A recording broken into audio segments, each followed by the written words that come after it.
Hello again, Anna. How are you doing?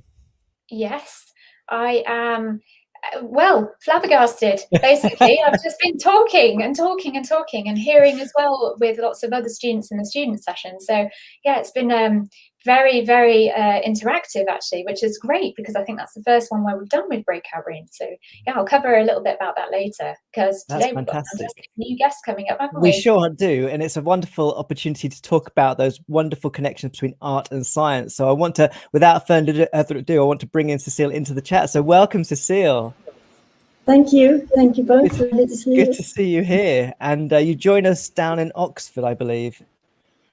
Yeah, I'm based in Oxford. Fantastic. And how is everything down in Oxford these days? Is it going okay?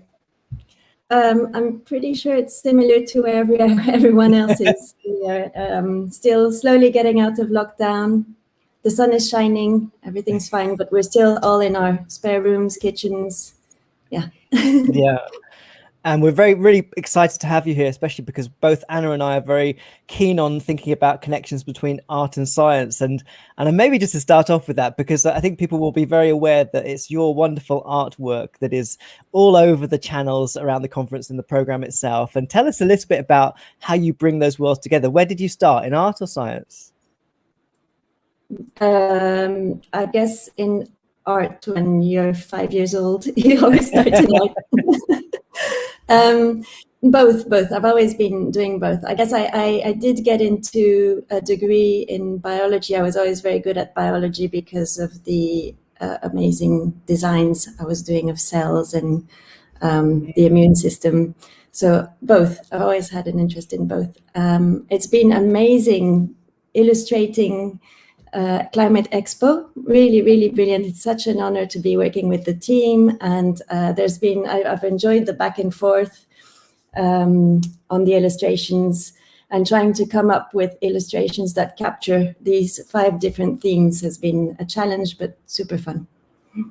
Yeah, it was actually when I had heard about the conference and we knew that it was going to happen, and then there was all this excitement around it. And then I saw your artwork for the first time, and I thought, oh, it just elevates the whole conference because there's this wonderful sense of the organic with it, and then also the other solutions like they're trying to bring in with the wind turbines, for instance, on the illustrations. And it really does give this organic and sort of natural feel, and it's a really positive all the color schemes as well as all of those different aspects of what you expect from art, and that illustration is really a great way to elevate that, don't you think? It is. I've been actually, for the science and art, I've been getting into it more seriously for the past couple of years. So I did my PhD at the University of Oxford, and then it's only after establishing myself a bit more as a scientist that I had the confidence of bringing the art into it, and working with colleagues on it, and it's been received very, very well. And one of the things I started off doing was conference posters. So I would go to a conference with a very close illustrator friend of mine, and together we would spend the day building this poster that captured all the discussions from the day, and realizing that it's not just some fun thing that's going on there on the side, but that it really brought scientists together talking about the connection between their research. So it helped the flow of conversation, and it helped multidisciplinary interactions, realizing sometimes you would be there sat next to the poster and hearing people go, oh, I didn't realize my field was so close to yours, and how can we, and then they start talking about that. So that's been a great way to start. And then since then, I've been doing more and more illustrations. People come to me and say they have this complicated concept, lots of words and lots of ways of thinking of it, theoretical frameworks and things like that. And we work together to figure out how we distill it into an illustration. I think that's so interesting because I've seen so many, I don't know if you saw yesterday, there were so many conversations about art and science. I saw one with the director of the Venice Biennale Italian Pavilion, which was just amazing, talking about the sculptures that they have created that I think for me, it's like it creates a different kind of conversation when you bring people into the subject through artistic practice, doesn't it? Yes, and again, it's the surprising aspect of it is the multidisciplinary aspect. It's a real way of bringing. We're always talking about how do we get scientists to talk across disciplines and to work together across disciplines, and I find that all the arts projects I've been involved in have helped with that. It helps. At the moment at the University of Oxford, we have a new program called Art, Biodiversity and Climate, where we're bringing in artists from the Ruskin School of Art to work as resident artists for this term with a science team.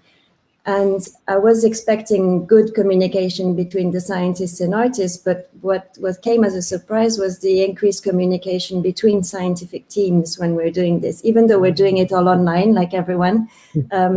But having the scientists explain their science to artists distilled in a simpler way helps with the communication between the science teams too. Yeah, isn't that an interesting development in itself? You know, you're saying that you didn't expect that. So having that interaction between departments, it just infuses as well. Like art has this like ability to speak to anyone and to everyone. And I think that is really a key aspect of bringing in, you know, these ways. If we've got very complex things to explain, you know, not everyone's going to be able to grasp something that is very conceptual, but also very complex. So having art or graphics to be able to break down those barriers and to make it more easily accessible and simplified to bring those messages across is actually really key. And I think, like you're saying there, you know, that there is this interdisciplinary action that can happen, and actually it's completely elevated by having aspects that are creative. That's exactly it. And sorry. No, just I was just going to add that point about breaking down the barriers that's exactly it. Because when you're trying to explain, when the artist is trying to distill the information in a way and represent it, you really need to get to the core of the matter and figure out, okay, so how do we break it down? Which elements do you need in this illustration, or which elements do you need to represent in this sculpture? And that's how it's easier to understand once you break down these barriers. Well, it's great to hear about the course you're developing at Oxford, and I was sort of mindful of how conversations on the first day were often talking about climate curriculum, and I wonder, what is your perspective on where we need to take education in the future in order both to address the kind of urgent issues we face around the climate, but also that separation between art and science that we've seen for quite a long time in much of our education system? I think there's a lot of talk of including more creativity in the curriculum. And so on the climate side, of course, I would say we need to include a clear understanding of climate science and of biodiversity science and of the role of biodiversity in our society, in our economies within the curriculum, so that students get a clear understanding from the get-go. At the moment, there's a lot of confusion still, although I feel in the past few years there has been so much work on this and in clarifying these issues. But then on the how students think side, I think there's more creativity being brought into the curriculum, and it's not simply about going through the process and learning the facts, but how do we bring flexible minds and harness that amazing creativity children have and that crazy way of thinking they have sometimes that's completely outside the box. And I know some children will be struggling with what the academic endeavors they are given, but at the same time put them in a room with a cardboard box and you end up with these amazing creations. And that's the kind of thing we should recognize and encourage in academia, in schools and in education. I think that, of course, teachers are very constrained by time, constrained by a tight curriculum, and they just have to go on that. So it's probably about giving teachers a bit more freedom and flexibility to do what they enjoy doing, which is getting the best out of children.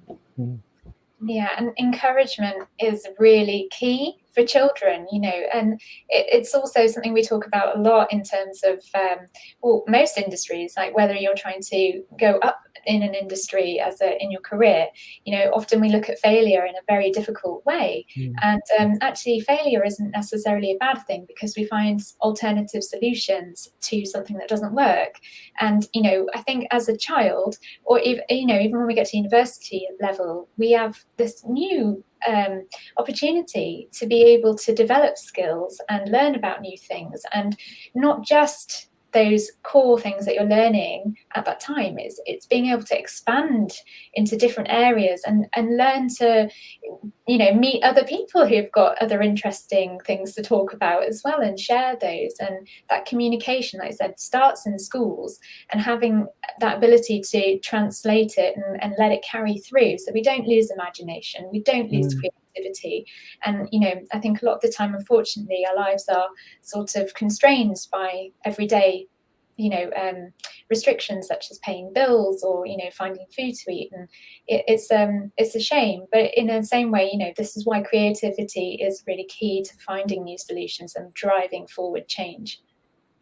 There's a great book that was written quite a few years ago now by a Professor David Gauntlet that's called Making is Connecting. And I think often that act of creating something, whether it's making Lego or making pictures or art or whatever it is, it does create a different kind of conversation. So, and I wonder, Cecilia, what are your sort of hopes for the conversation around COP26 as we get to sort of 6 months before? What are you hoping that will be achieved this year? COP26. Okay, we moved on.